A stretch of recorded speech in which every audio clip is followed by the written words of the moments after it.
வணக்கம் மக்களே.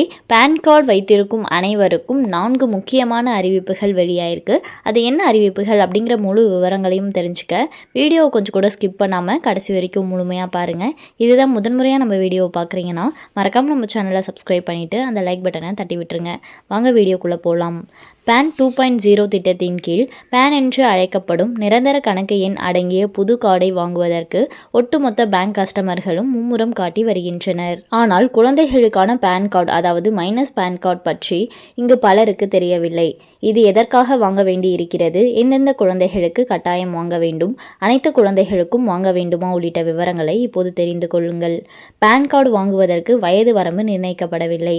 ஏனென்றால் நாமினி மற்றும் லீகல் பரிவர்த்தனைகளுக்கு உட்பட்ட குழந்தைகளுக்கு இந்த பேன் கார்டு அவசியமாக இருக்கிறது. அதாவது வங்கி சேமிப்புகள், பங்குச்சந்தை, மியூச்சுவல் ஃபண்ட் போன்ற நிதி சார்ந்த நடவடிக்கைகளின் போது உங்களது குழந்தையை நாமினியாக சேர்க்க விரும்பினால் மைனர் பேன் கார்டு கட்டாயமாகும். அதேபோல பெற்றோர்கள் அவர்களது குழந்தைகளின் பெயரில் நேரடியாக முதலீடு செய்ய திட்டமிட்டாலும் அவர்களும் மைனர் பேன் கார்டு வாங்குவது கட்டாயமாகும். ஆகவே உங்களது குழந்தைகளுக்கு 18 வயது ஆகும் முன்பு அவர்களை நாமினியாகவோ அல்லது நேரடி முதலீட்டுக்கு உட்படுத்த இருந்தாலோ நீங்கள் முன்கூட்டியே மைனர் பேன் கார்டு வாங்கி வைத்துக் கொள்ளுங்கள். இந்த முதலீட்டு நடவடிக்கைகள் மட்டுமல்லாமல் மைனர்களின் வருமானமும் பேன் கார்டு வாங்குவதை கட்டாயமாக்குகிறது. அதாவது 18 வயதுக்கு முன்னதாகவே விளையாட்டு, நடிப்பு போன்றவற்றின் மூலம் சொந்தமாக வருமானம் பெறும் குழந்தைகளுக்கும் பேன் கார்டு கட்டாயமாகும். அதேபோல ஸ்காலர்ஷிப் மற்றும் அரசு திட்ட நிதி பெற்றாலும் இது பொருந்தும். இது போன்ற நிதி சார்ந்த நடவடிக்கைகளில் உங்களது குழந்தைகள் இருக்கும் பட்சத்தில் இப்போதே புது பேன் கார்டை வாங்கி வைத்துக் கொள்வது நல்லது.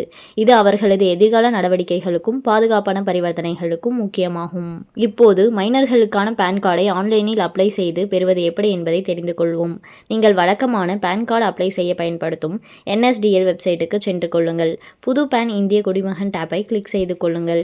இப்போது கீழே தள்ளினால் தனிநபர் அதாவது இண்டிவிஜுவல் டேப் தோன்றும். இதை கிளிக் செய்து கொள்ளுங்கள். இந்த ஸ்டெப்பில் உங்களது குழந்தையின் விவரங்களை கொடுக்க வேண்டும்.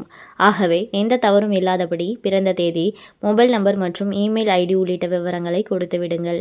மொபைல் நம்பர் மற்றும் இமெயில் பெற்றோருடையதாகவும் இருக்கலாம். இதற்கு பிறகு உங்களது குழந்தையின் மாநிலம், மாவட்டம், இருப்பிடம், முகவரி போன்ற விவரங்கள் கொடுக்க வேண்டியிருக்கும். இப்போது கொடுக்கப்பட்ட விவரங்களுக்கான ஆவணங்களை அப்லோட் செய்ய வேண்டிய ஸ்டெப். ஆகவே நீங்கள் கொடுத்த விவரங்கள் அடங்கிய ஆவணங்களை ஸ்கேன் செய்து அப்லோட் செய்து கொள்ளுங்கள். அதேபோல உங்களது குழந்தையின் புகைப்படம் அப்லோட் செய்ய வேண்டும். மேலும் பாதுகாவலர் அல்லது பெற்றோரின் கையொப்பமும் சமர்ப்பிக்கப்பட வேண்டும்.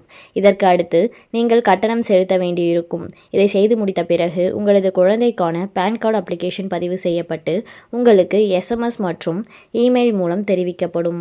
அதன் பிறகு நீங்கள் புது பேன் கார்டை டவுன்லோட் செய்து பயன்படுத்தலாம். ஆகவே அனைத்து குழந்தைகளுக்கும் வாங்க வேண்டியதில்லை. ஆனால் பொருந்தக்கூடியது நிதி சார்ந்த நடவடிக்கை இல்லாத போதும் நீங்கள் வாங்கிக் கொள்ள முடியும். மேலும் இது போன்ற அரசாங்கம் சார்ந்த அனைத்து அப்டேட்களையும் உடனுக்குடனே தெரிஞ்சுக்கணும்னு நினச்சிங்கன்னா மறக்காமல் நம்ம சேனலை சப்ஸ்கிரைப் பண்ணி பக்கத்தில் இருக்க பெல் ஐக்கானை கிளிக் பண்ணி அதில் ஆளுங்கிற ஆப்ஷனை செட் பண்ணி வச்சுக்கோங்க. அப்போ தான் நம்ம அப்லோட் பண்ணுற வீடியோ உடனுக்குடனே உங்களுக்கு நோட்டிஃபிகேஷனாக வந்து சேரும். அது மட்டும் இல்லாமல் அந்த லைக் பட்டனை தட்டி விட்டுருங்க. தேங்க்ஸ் ஃபார் வாட்சிங்.